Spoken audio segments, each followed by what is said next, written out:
So the machine we have behind us is a 1908 Dolbeer steam logging machine, and its purpose was to pull logs through the forest so that they would eventually be transported to the sawmill.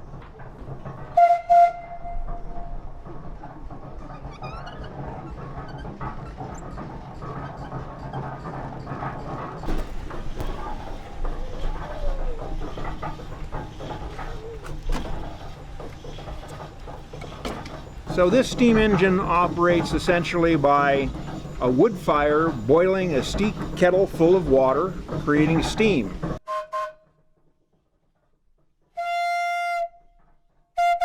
It carries a variety of whistles on it, but back in the day really it only had one whistle for purposes of communication within the forest.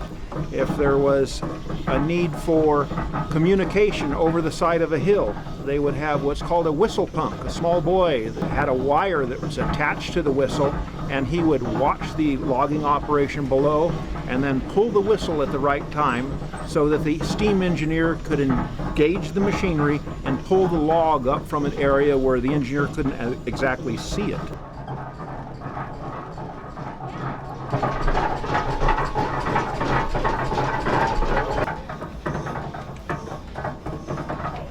So what we will be doing is a demonstration of how this machine actually moved logs through the forest.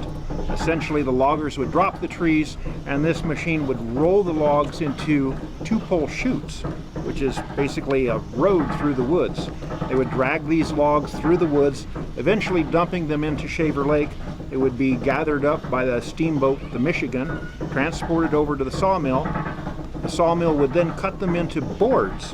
The boards would then be dried, and after a period of time, when they had sufficient buoyancy, they would kick them into the flume. And then the flume was 42 miles long and would reach Clovis 6.5 hours later. So at the turn of the century, this was the latest and greatest technology.